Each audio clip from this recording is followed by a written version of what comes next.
बहुत ध्यान लगाइए। पहला, अशोक सुंदरी की जगह। अब ये बेलपत्र जब भी आप चढ़ाएंगे तो रविवार की अगर प्रदोष पड़ जाए, कौन से दिन? रविवार की प्रदोष के दिन ये प्रयोग अवश्य कर देखिएगा। ज्यादा बार नहीं करना है, केवल एक ही बार करना, बाबा उस स्वयं कृपा करेगा। अपने मंदिर में अर्थात अपने घर के पास कोई मंदिर हो, शिवालय हो, देवालय हो, जहाँ शंकर भगवान विराजमान हो, शिवलिंग हो, ऐसी जगह पर अवश्य करें। हमें कहीं दूर जाकर ये प्रयोग नहीं करना है। अपने शिवालय, अपने जो घर के आसपास में शिवालय हो वह। एक बेलपत्र अशोक सुंदरी वाली जगह। अब उसको अशोक सुंदरी की जगह पर भी चढ़ाने का तरीका क्या है?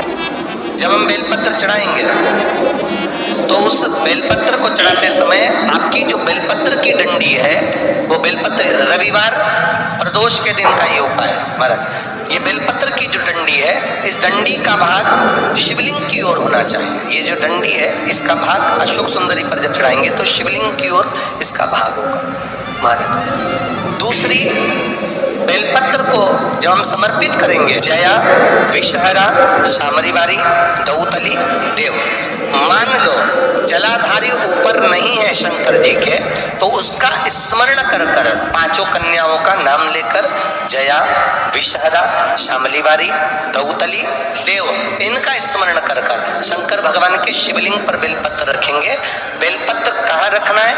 आप अगर यहाँ बैठे हो तो आपके विपरीत में डंडी का मुख होना चाहिए। ये बेलपत्र की जो डंडी है इसका मुख आपके विपरीत में हो। आप यहाँ बैठे हो तो डंडी उधर होगी, आप इधर बैठे हो तो डंडी का मुख इधर होगा, आप उधर बैठे हो तो डंडी का मुख इधर होगा, आपके ठीक विपरीत की ओर डंडी का मुख हो।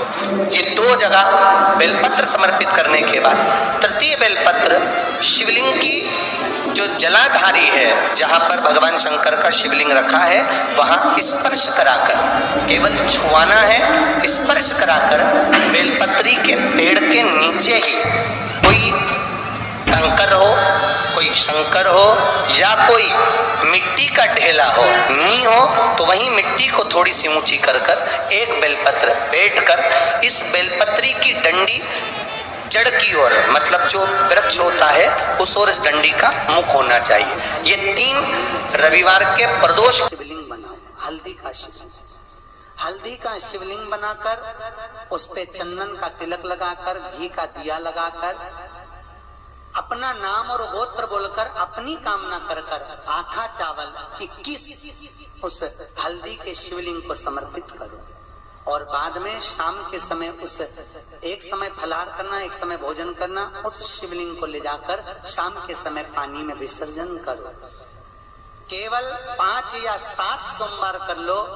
नारी जिसका विवाह संबंध नहीं जम रहा हो उसका संबंध 3 महीने के अंदर जम जाता है और विवाह होने की तैयारी। जब आप किसी के पास जाओ, कितना भी धन तुम्हारे पास हो, कितनी बड़ी भी कुर्सी तुम्हारे पास हो, कितना बड़ा भी पद तुम्हारे पास हो, जिससे मिलने के लिए जा रहे हो वो भले छोटा या बड़ा क्यों ना हो, आपकी नम्रता से आपको उसको नमन करना चालू करना चाहिए। ये विद्यावान गुणी अति चातुर, राम काज करिबे को आतुर, प्रभु चरित सुनिबे को रसिया, राम लखन सीता मन बसिया, सूक्ष्म रूप धरि सिया दिखावा, विकट रूप धरि लंक जरा, भीम रूप धरि असुर संहारे, रामचंद्र जी के काज सवारे। हनुमान जी विद्यावान।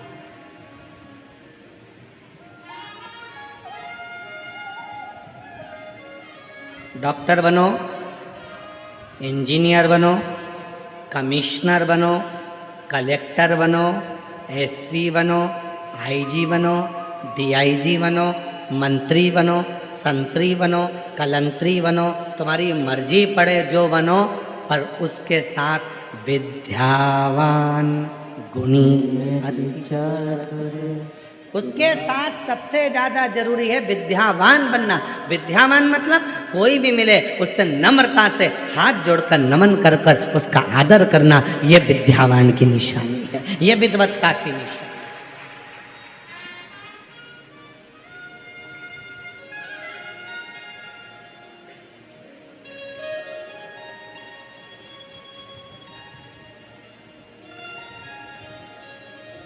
पढ़ी लिखी लड़की आती है शादी कर कर बहू बनकर, सास से पूछती है कितनी पढ़ी हो मम्मी तुम? सास कहती है बेटा मेरे समय पर तो मैं केवल 10th क्लास तक पढ़ी हूं, 10वीं, बस बस 10वीं। हाँ, और मैं MBA। अब बहू के मन में आता है कि ये 10वीं फेल, मुझे क्या सिखाएगी, मैं इसको सिखाऊं। फिर सास ने कहा बेटा मैंने सुना है तुझे सब कुछ बनाना आता है, आइसक्रीम बना सकती है? हाँ मम्मी, अभी लाई बना के गई। अटैची खोली, अटैची में से बुक निकाली, रेसिपी बुक। 2 किलो दूध धीमी आंच में हिलाओ, बेकिंग पाउडर डालो, फिर हिलाओ, थोड़ा ड्राई फ्रूट्स डालो, फिर हिलाओ, थोड़ा शक्कर डाल के फिर हिलाओ, 1 घंटा फ्रिज में रखो, बुक बंद। 3 घंटे के बाद में सास ने फ्रिज खोला, बहू को आवाज लगाया बेटा, ओ बेटा। बेटा बोली हाँ मम्मी। ये फ्रिज में घंटा किसने रखा? मम्मी मैंने। क्यों? रेसिपी बुक में लिखा था 1 घंटा फ्रिज में रखो।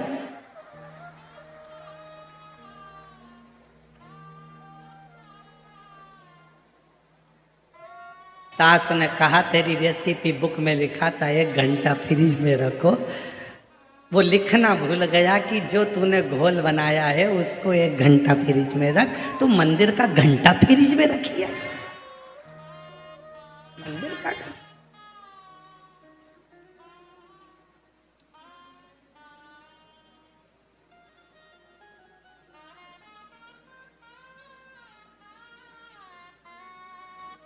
कल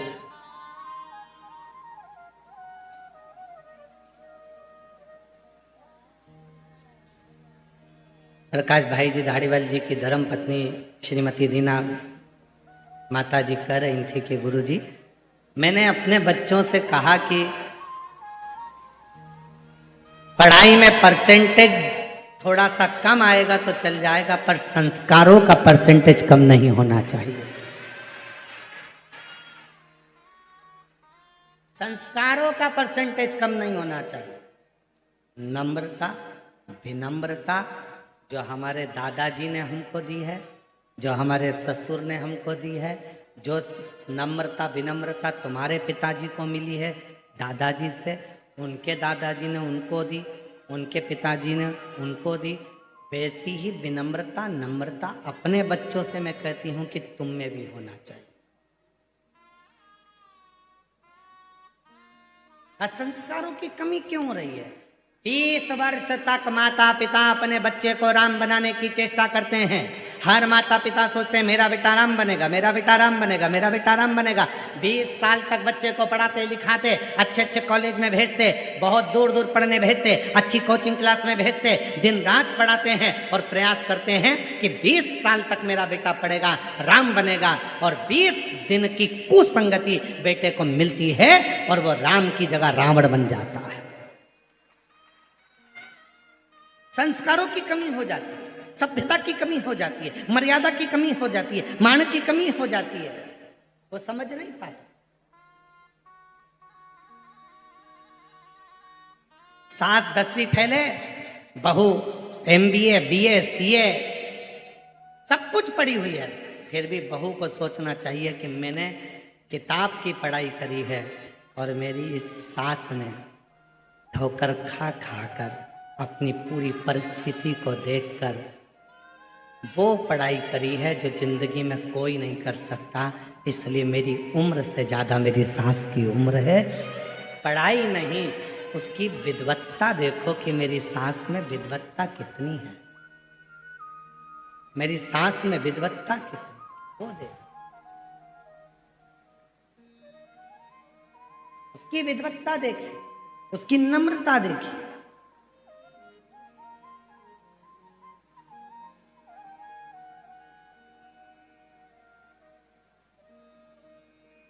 शिव है भी ऐसे,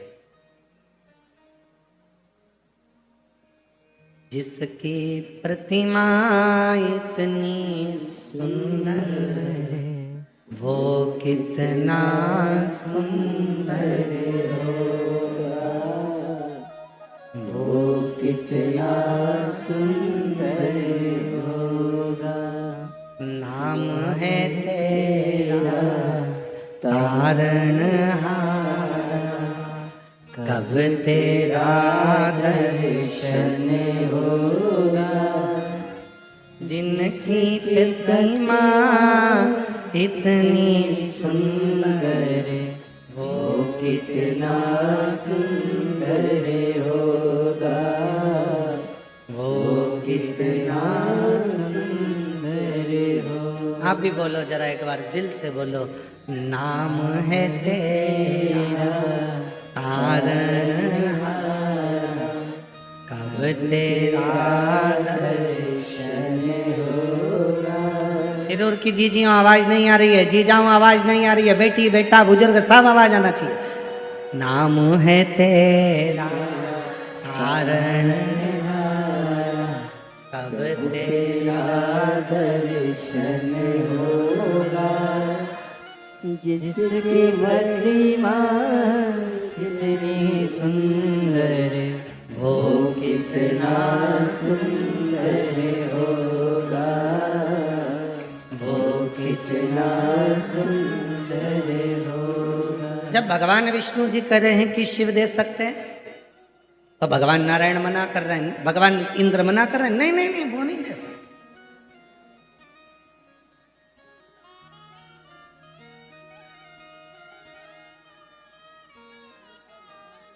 सच्चे व्यक्ति के पक्ष में कम लोग खड़े होते हैं और झूठे व्यक्ति के पक्ष में दुनिया खड़ी हो जाती है। ये जिंदगी का बहुत बड़ा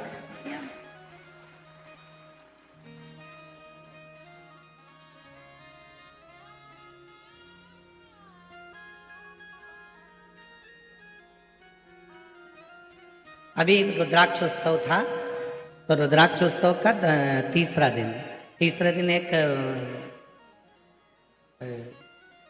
सोलापुर की एक बेटी आई और उसके माँ बाप भी उसके साथ में थे। तो उन्होंने पूछा, गुरुजी मेरी बेटी का अदालत में केस चल रहा है। हमने पूछा काय का चल रहा है? तो कहा तलाक का। हमने पूछा क्यों? तो कहा वो लड़का ठीक नहीं।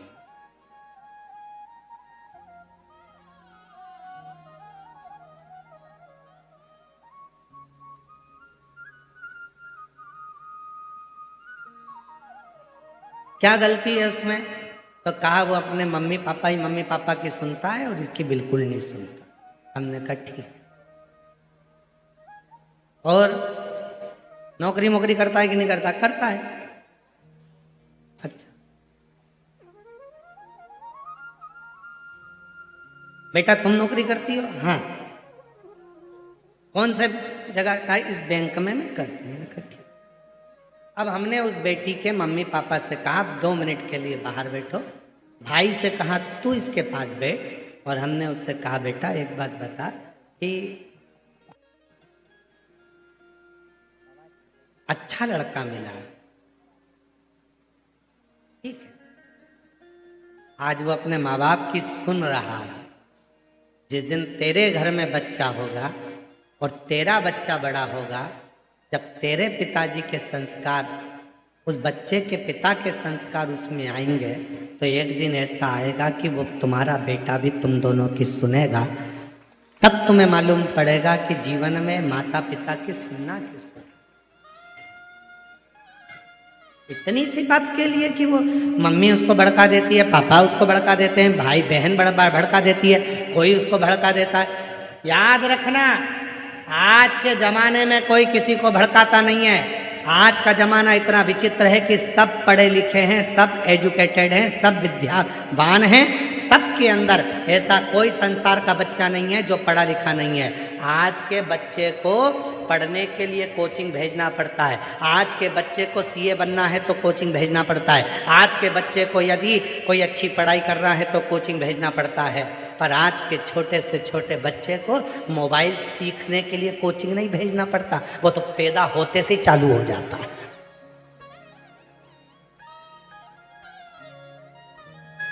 उस बच्चे को सिखाना नहीं पड़ता कि व्हाट्सएप कहां से खुलेगा, उस बच्चे को सिखाना नहीं पड़ता इंस्टाग्राम कहां से खुलेगा, उस बच्चे को सिखाना नहीं पड़ता कि मोबाइल का फंक्शन कहां से खुलेगा। जितने फंक्शन तुमको नहीं मालूम उतने तुम्हारी औलाद को मालूम, भले वो इतना सा। एसी के फंक्शन तुमको नहीं मालूम, तुम्हारी औलाद को मालूम, भले वो इतना सा। टीवी के फंक्शन तुमको नहीं मालूम जितने उस बच्चे को मालूम। क्यों? उसका कारण था, जब बच्चा गर्भ में आया डॉक्टर ने कह दिया बेड रेस्ट, तुम दिन भर पलंग पर पड़ी रही।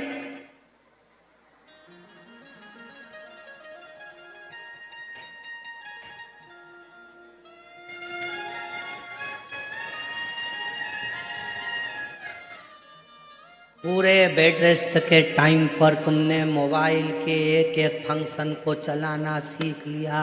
एक एक फंक्शन तुम बाहर चला रही थी, अंदर बैठा वो चला रहा था। अंदर पैदा होने के बाद 4 महीने के बाद जैसे ही बच्चा रोया, मम्मी ने मोबाइल चालू करके उसके पास रखा, एकदम चुप, एकदम चुप। खाना नहीं खाता तो मम्मी ने मोबाइल में चला दिया। एक मोटा हाथी,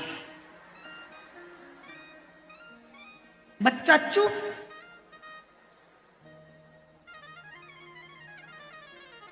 मम्मी किसी से मिलने के लिए, मेहमानों से मिलने के लिए गई, बच्चा रो रहा था, मोबाइल पकड़ा के चली गई, बच्चा चुप। जाओ, भले तुम 2 दिन के लिए जाओ पर मोबाइल दे जाओ, बच्चा चुप। इतनी प्रीत। आप में से कितनी माताएं जो अपने बच्चे को मोबाइल की कोचिंग देने भेजा था? आप में से कितने भाई बैठे हैं जिन्होंने अपने बच्चे को मोबाइल की कोचिंग देने भेजा था? कोई माता पिता अपने बच्चे को मोबाइल की कोचिंग सीखने के लिए नहीं भेजता, मोबाइल चलाना सीखने के लिए नहीं भेजता। वो गर्व से सीख कर आता है, क्योंकि दिन रात माताएं चलाती हैं तो बच्चे के भी असर आ जाता है और वो कोचिंग सीख जाता है, उस मोबाइल को चलाना सीख जाता है।